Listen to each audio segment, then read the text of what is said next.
like we got a word, and we had to just write a poem based on that word, and this one was definition. Define definition. I am not in a position to allude to the meaning of a thing.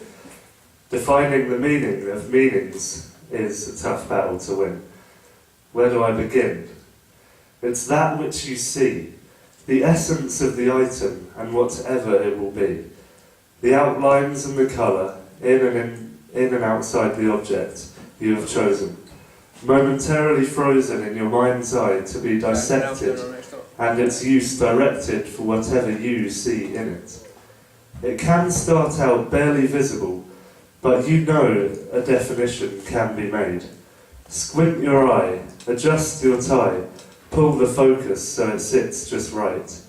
Keep working until you see the lines, when the blur shifts to puzzle pieces and you can hear the rhymes, softly in the distance cooing, the shapes appearing. There you go, I knew you knew it. The orbs of the clouds floating through skies of Brighton Beach, while people sit and eat, vinegar and salty chips lapping your nose, as your arms grip the smooth blue painted metal barrier, and a slight but belly-deep grin exudes your lips, and the sun warms the stones and the sky blue.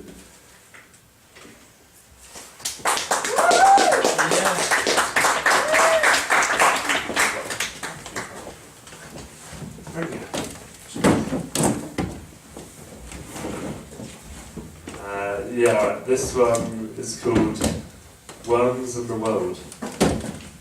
Worms in the world will always be one above the other until one is then below, soil being drilled and the worm always drilling, space being tilled by the one that moves within it. Dependency hangs like a rift between the two, maintaining their survival, each other they renew. Without the earth, just movement in space. Without the worm, stagnation in its place. The worm is the mole, the fox, the eagle. The earth is the bed for animal and people, interacting as they do, creating and changing states. One is never the same as the other will replace, but one never dies while the other always remains, folding out and in again, conscious for only days. Is the earth the life itself which spits and swallows us whole? Or is it all dependency and the feedback loops which follow? Thank you.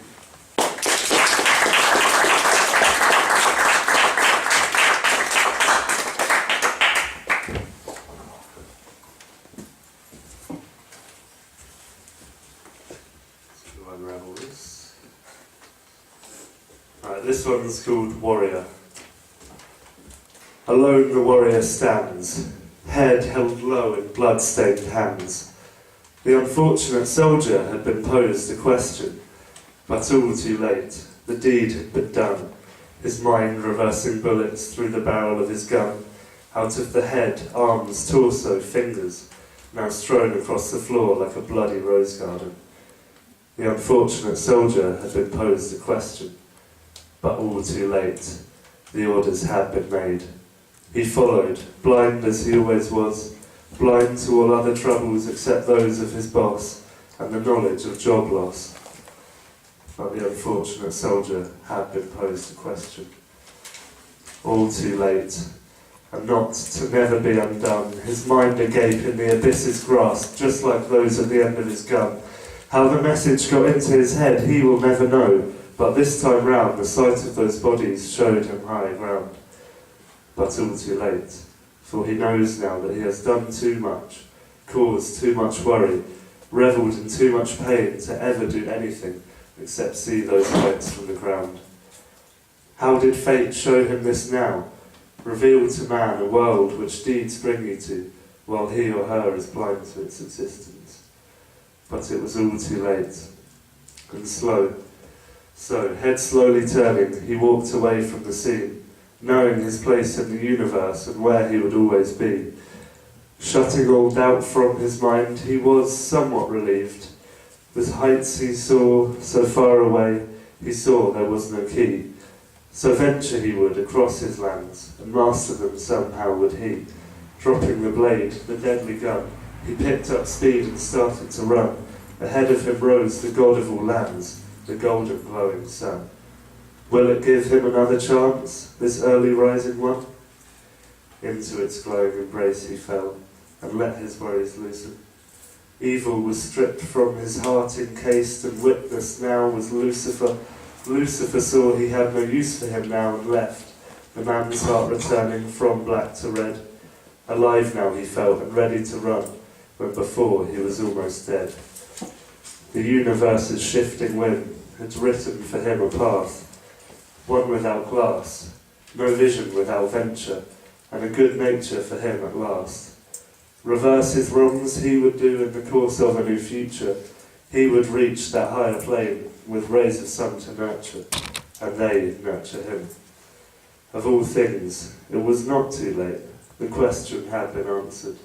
A golden yellow ray of light, purifying all disaster.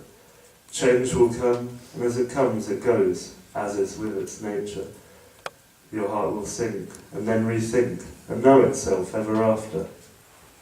And then change will return, again, and again, and again. Thank you.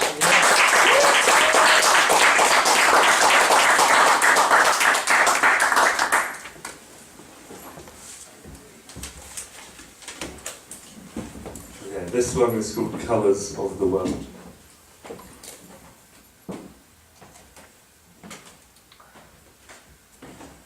The real revolution won't happen while there's blood in the air. Shot from a man's face, a red cloud flashes and then stains the earth. Evil, deliberate death trickling down into the roots of the flora. Poppies rise, the sun rises in the east. Technology goes as far as we, or intelligent life, makes it. Yellow sparks shot from bad wiring in every home. Made that way so the occupants have to buy it all again.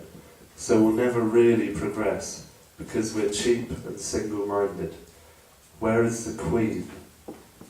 I'll never love myself while there's a right way to live. Blue skies, endless forever. While on my level, other people confuse the open land and build seemingly endless fences for it all, creating routes and pathways and best ways to go. How do they know? And in the end, it's all just white or black. You either look at it or you don't. But after all, something is there, whether or not the light is on or off. Yeah. Cheers.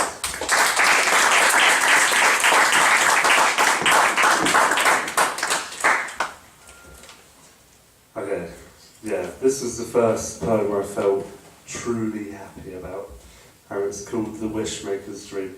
I hope you like it. High above Babylon, unbeknownst to the gods, a wishmaker settles his hand on a boiling pot. This pot contains broth of nothing physical from earth, but a mental collection of thoughts he hath heard. These thoughts are desires, and a sip he does take, for the thoughts inside are not made when awake. From the minds of God and man alike pour dreams of better times, and now upwards they do go, to the wishmaker they do rise. But a few, scattered far, maybe one in each land, have a broader sense of thinking. When the wishmaker finds one of these thoughts, that's when he will start drinking. Though by accident sometimes he scoops up the lie of a fraudulent delinquent.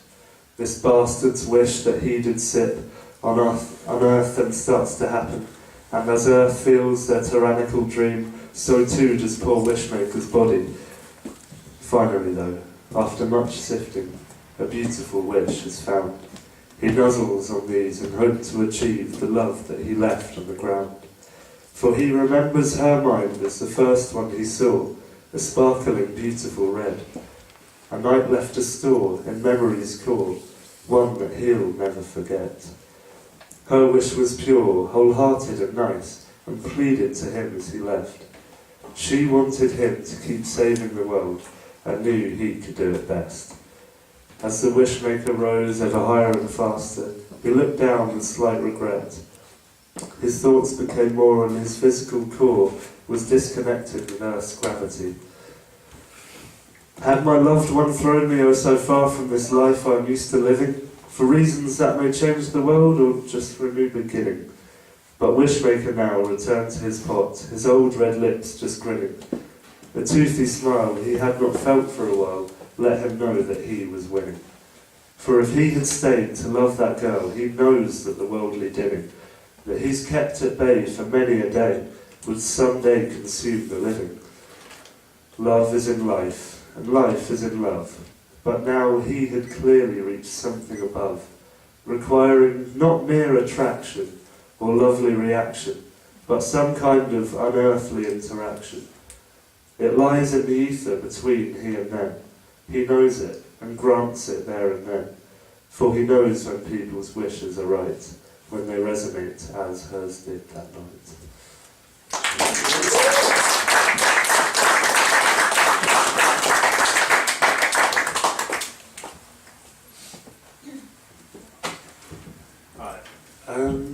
Is anyone here religious? I hope not. No? Doesn't look like it. Well, okay. Neither am I. And I don't know, this is kind of what I imagine like being a really solid Christian would be like at the end of like when you're like 80 or something. It's about someone called Frank. Frank. Oh, wait a minute.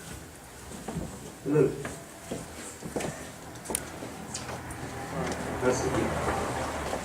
Okay, this one is called The Old Soul's Gospel. Frank. He wrote Gospels for his local church when he was 23. No one knew what he was doing with his life, and neither did he. His mother raised him a Christian, and that's still what he is. Born and bred through and through, he prays every night, just as he did in his youth. One day, a Sunday, he woke up in his bed. His hand raised before his face, and toward God he said, "Why is it, God, that your servants get bored?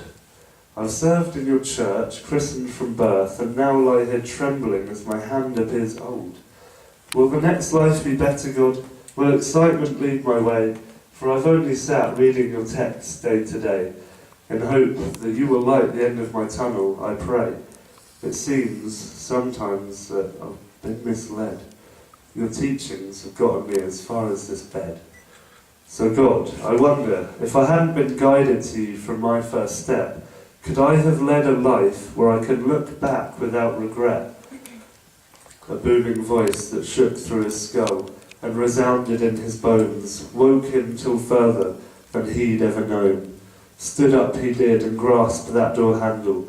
Frank had heard something greater than he'd ever rambled. God had not spoken to him, his songs now meaningless. Frank had heard himself, for that is all that is. To follow one's own accord is what he told himself. And now, near death, love was all it is. Cheers.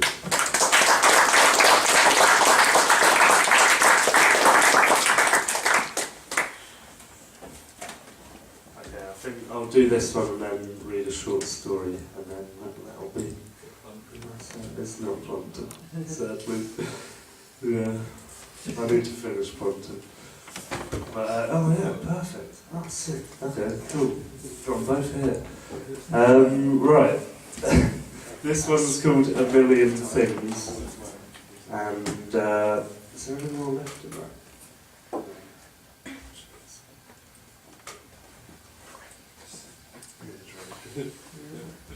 Okay, this one's called A Million Things, and it's tough to know what it's about, but there's words and words have meanings, so do the math. When time drops with the hands of a clock, my arm falls and hits a smooth pool of glowing trends and backwater lenses that Paddy made when he was still 6. When time rises and Two-Face collided cool as a clock, I pass by the dock.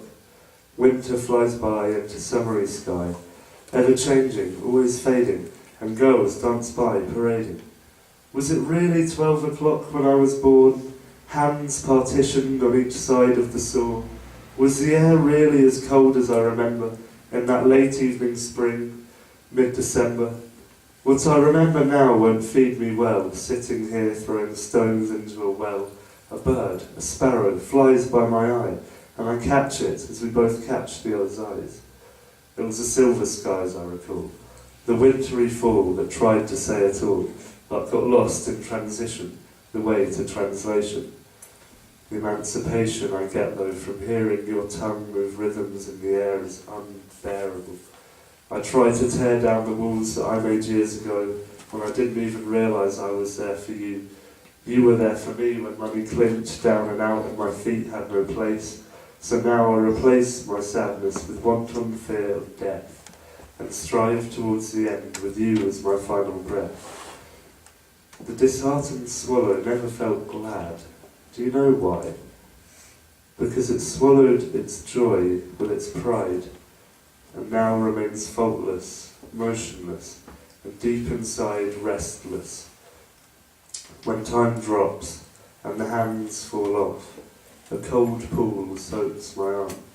Slow motion and backwater lenses that Paddy returns to, now that he is old. Cheers.